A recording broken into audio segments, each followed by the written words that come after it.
Welcome back to the CA Power Players podcast. Today, I got the ultimate power player. Dude's doing massive events, sales training, tours, travel in the world, got a crazy mastermind, and specializes in door-to-door, which our industry needs so desperately. Welcome to the podcast, Sam Taggart. Super honored and privileged to be here. I'm excited. And like you say, this industry desperately needs it. I actually just got off a coaching call this morning with an insurance agent, helping him with this.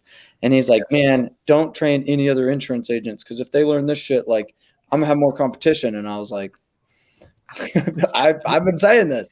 Yes.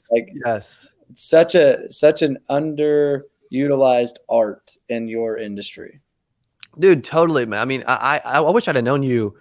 I started in the industry back in I was really door knocking in 2011, 2012 when I first started. And I had no clue what I was doing. People thought I was nuts that I was cold door knocking, but man, I loved it. Like, I loved it. It was so good.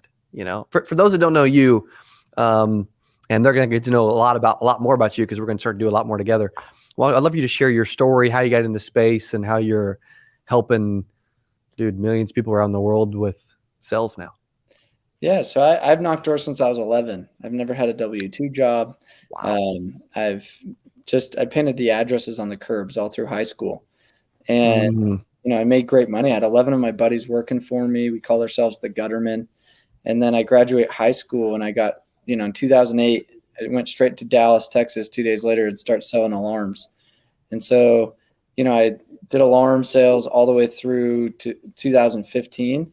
And I worked for Platinum, then a company called Vivint, and I was their #1 rep in 2014. And I was always in the top 10 and just always did really well. I had a big team of like 70 sales guys, and, we traveled around the country and we'd just go slay alarms. And then 2015, into that, I got into solar, did that for a couple of years. And then January 2018 is when I launched my first door-to-door con, had about 800 people our first year. And, now we're going on our 6th year, kind of a similar track as you guys. And, we will have over a couple thousand people there this year. We had a couple thousand people there last year. And, I've coached over 250 company owners in their offices, going out to their companies, fly around and speak all over the world now.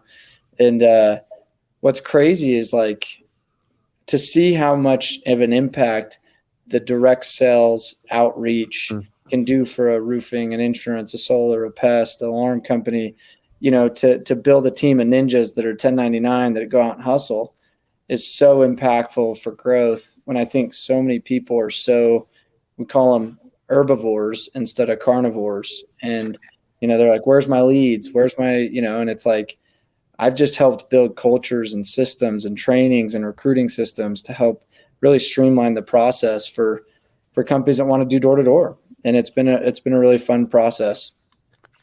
Dude, you've had a crazy resume too, and just experience. Like, you've done so much. What do you enjoy the most out of everything you do? Because you've done a lot.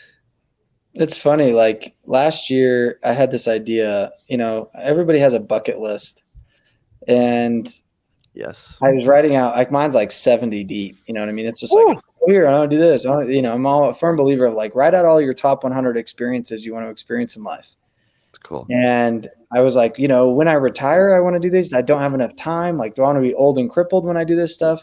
And I was like, hell, everybody has a bucket list. So then I was like, I'm going to start a Taggart bucket list mastermind where we just go to epic places. We went to Egypt. We're going to Peru in October. And I just was like, I like to take, high vibe people to epic experiences and be able to create, mastermind, essentially, where you put people in a room and you start to kind of facilitate exercises where you just kind of create the space, and it's crazy to see what unfolds. And, I run 2 masterminds. I have the Expert Circle. It's a bunch of business owners that are just focused on it's like minimum a year, but some of these guys have been at 2, 3, 4 years that we do. Like, we're taking them to Switzerland next month.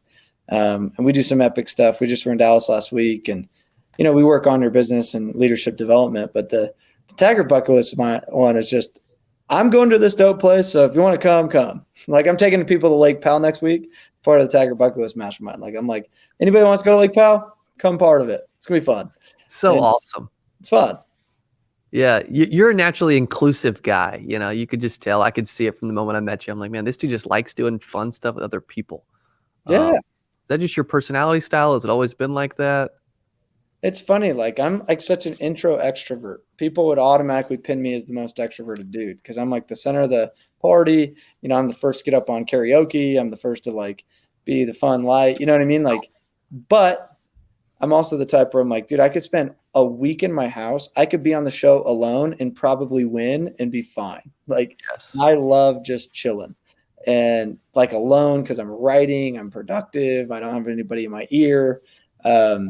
But I find my fulfillment comes when I have those aha moments. It's like that's the fun part about being a parent is like watching your kids have that awe moment for seeing, you know, Mickey Mouse for the first time. Where us going to Disneyland, it's like, oh, it's Mickey Mouse. Like, and we know it's fake. Like, Yeah. you know, to see them and their shock and their awe. Like, I love to do that to business owners. So, like, I took my mastermind to Guatemala last year. We dropped them into this Temescal, which is like this pizza oven for humans. And you're like in the sweat lodge naked with this drum ceremony, chanting chants to your mother's womb and then being blessed by the Mayan elders. Like, you know, that stuff is cool. Like people are just like, what, where are we? Let's zoom out for a second. Like, and you know, to go experience that kind of thing, like, and for me, like you just, it's stuff that people would never do on their own that Yeah. I'm pushing people. Like last week in my mastermind, I made everybody build boats out of cardboard and then race these boats. And this like pressured and challenged their communication skills and team building skills. And like we jump on the lake and we have to go ride these cardboard taped boats around. And, you know, just like, they're like, why are we doing this? And I'm like, look at all the lessons that I could pull from this exercise. And it was really cool to see. I just think it's like, we don't challenge ourselves enough in our environments. And I love to push the limits and, you know, from running Ironmans to, you know, doing cold plunges to anything that's going to be like, what? You just did what? I love that. Yes. So you did an Ironman as well? Yeah. Dude, we didn't even know that about each other. I did one, but it was a couple of years ago, but it was wild, man. It was cool. Yeah. Yeah. Yeah. It's a lot.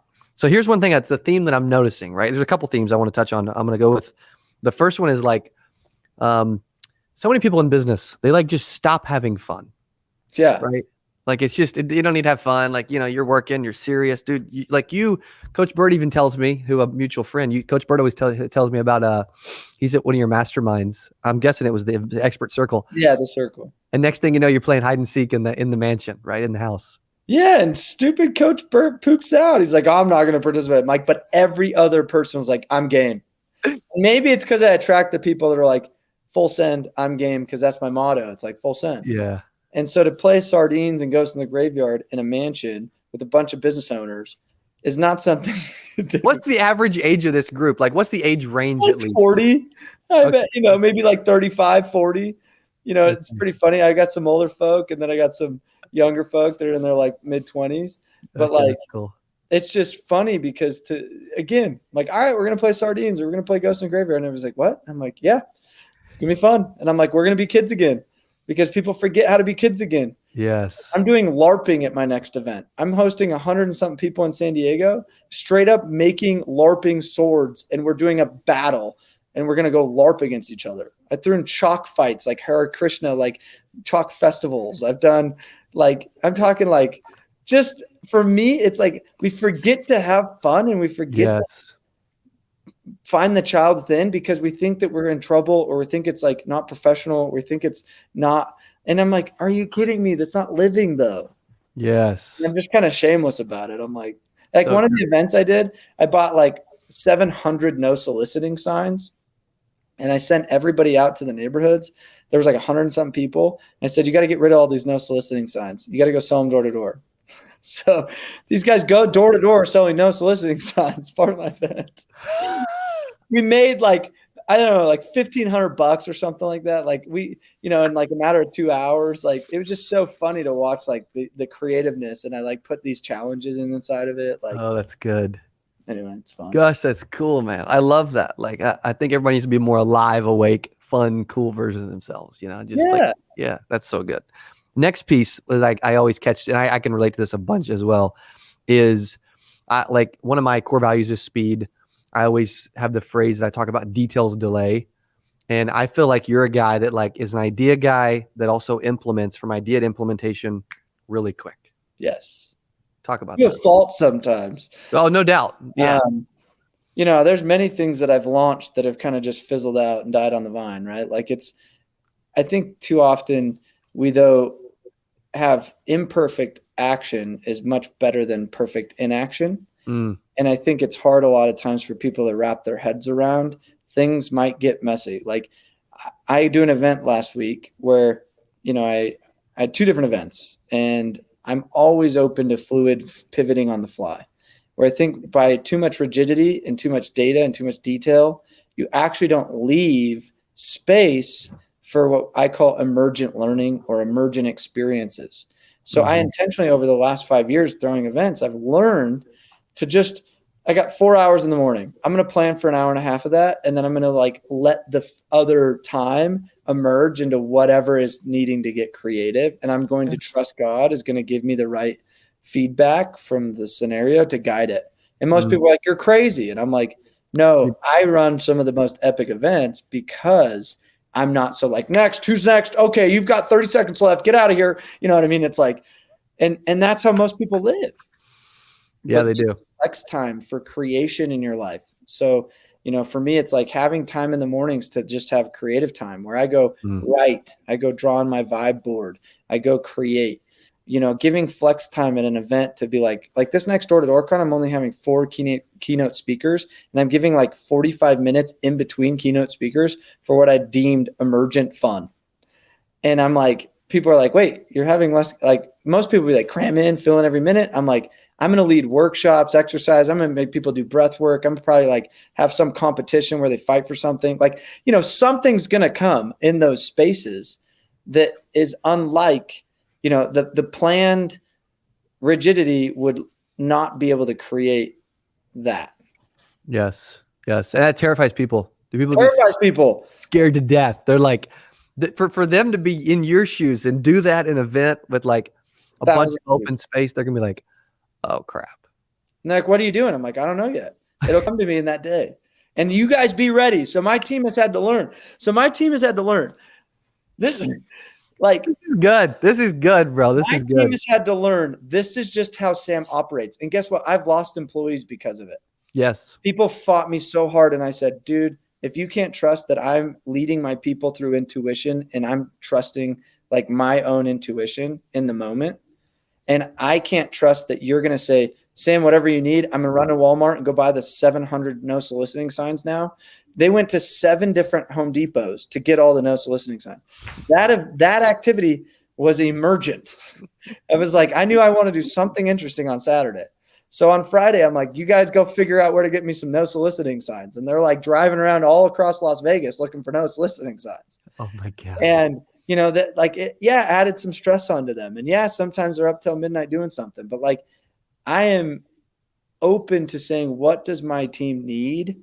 And what does this, you know, and I'm like, guys, you got to be fluid with me or else you're going to struggle being in this relationship.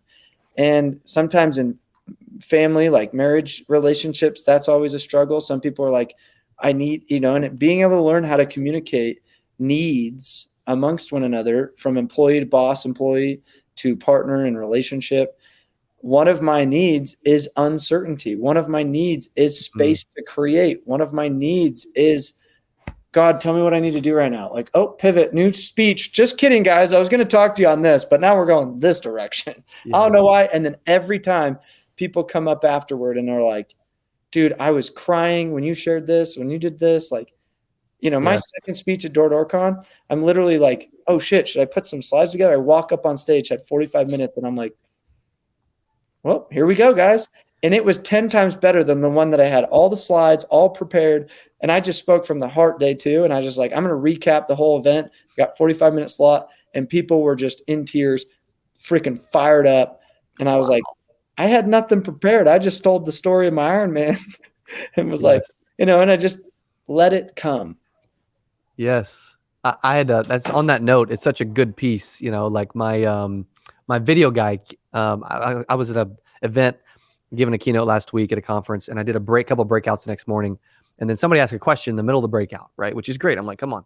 So that's a question. And then I went on for like, I don't know, 5, 10, 15 minutes just sharing ideas. And my video guy came up to me, Dylan, he came up to me after. He's like, dude, we need more of those moments.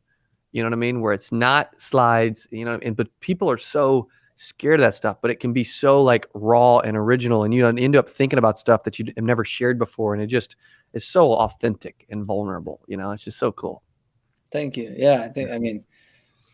I think that's why, and some people, and I'm like, fuck them. So sorry for my language, but some people come to events and they're like, that was disorganized, or I didn't like how that you moved this or that. And I'm like, I'm pretty damn organized. I'm more organized than people think, or else I wouldn't have got to where I'm at today. I'm actually very detailed. Like I sat down with my social media guy 5 seconds before we got on this podcast. I'm like, dude, why haven't you detailed out all the videos that you filmed last week so that you stay organized and don't forget about all the stuff that you filmed? Oh, well, I'll do that I'm like, you're not going to do that because it's already been 7-8 days.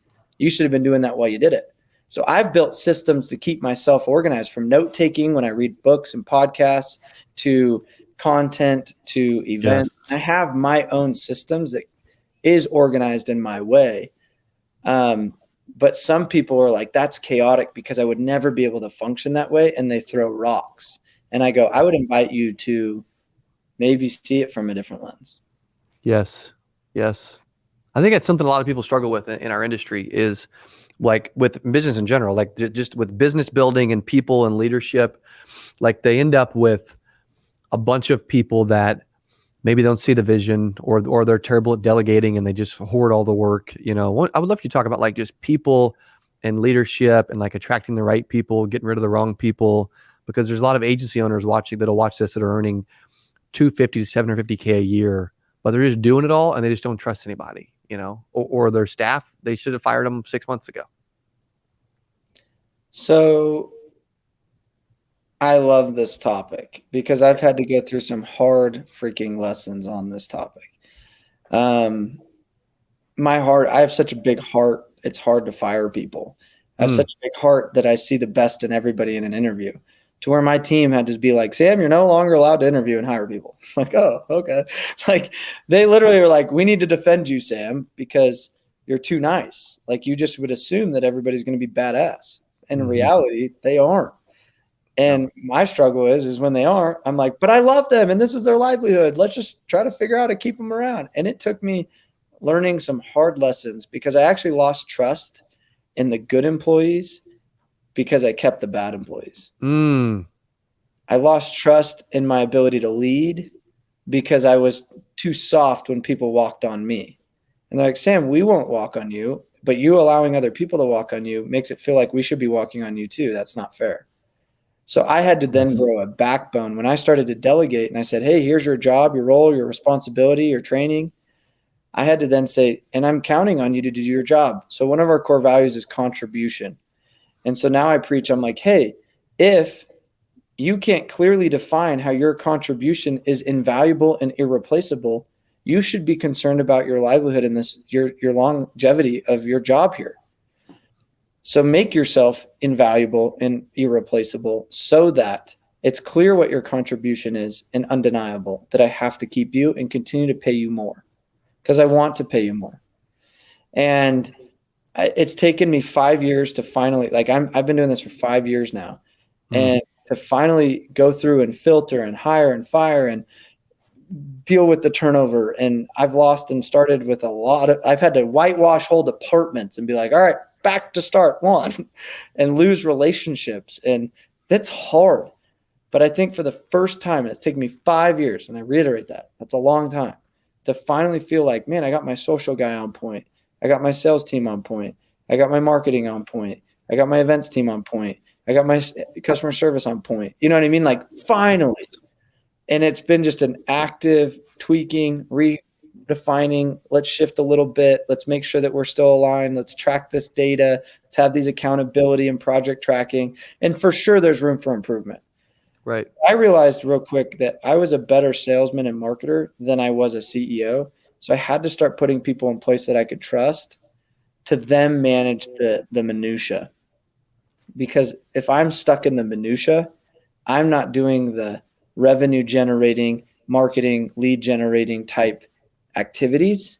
And I think that if you ask yourself and you're trying to take on everything, start asking yourself, what's the minutia that probably doesn't really require me? Meaning it could be data entry, it could be running reports, it could be cold calling, it could be, it could be a lot of things that you start to build departments around that would then free your time up to then you create more money. Yes. It's good. It's definitely create more. Last question. We could talk for days, man. It's so good. How does Sam scale? Just because I want to get in your brain for a second, because I like the way you think. How does Sam Taggart scale everything you're doing to a whole nother level? So I went one direction where I had 10 full-time consultants traveling all over the country, helping implement businesses door-to-door programs. I ended up firing all of them but one. Wow. And I thought that was the direction I was going to scale. I was like, let's duplicate Sam. What I then realized was it was really hard to duplicate Sam. A Sam is a Sam. Mm-hmm. My experiences, my stories, my this. And I had a really good training playbooks and SOPs and follow this and track this. And it was hard because everybody wanted to put their own flavors. And I was like, guys, we're all over the place. And so what then I started to do was scale through group and sell in bundles instead of go more individual. Then I started to build tech platforms that then supported to where I then became more the host and created partnerships and created opportunities for other people to be the stars and Sam not to only be the star. So like our digital platform Expand is a place where people can host their content, their stories, their categories of whatever. And I'm just like behind the scenes and I'm starting to be much more the conductor versus the lead chair. But I'm not responsible for the outcomes, the business. You know what I mean? I built it to where it's like I'm teaching, I'm empowering, and I'm saying I'm providing the host, the platform. You then get to go and dictate and relevant like how you want to orchestrate your business. So it's been really fun to just step out of first chair and move into more conductor role. And that's helped me be in a place where I could scale at a much faster rate and duplicate. Yes. I love that answer. If they want to learn more from you, keep following you, man. Where do you want to send them and what do you want them to do? So if you're on YouTube, you can go to D2D Experts. Hundreds of videos there on at the Sam Taggart on Instagram or D2D Experts, thesamtaggart.com. But yeah, I mean, you can just Google me. I'm here to help. I believe the smart, ambitious insurance guy that says, I want to start taking control of my outcome instead of being a used car sales lot, waiting for somebody to show up. That guy would look into our stuff. 1,000%. I love it. So good. Dude, thanks for being on Power Players Podcast. You're awesome and looking forward to doing more together. Thanks for sharing. Thank you, man. Appreciate you having me on. Hey, if you enjoyed this, I got another one you're going to love. It's right there. Click on it. See you in there.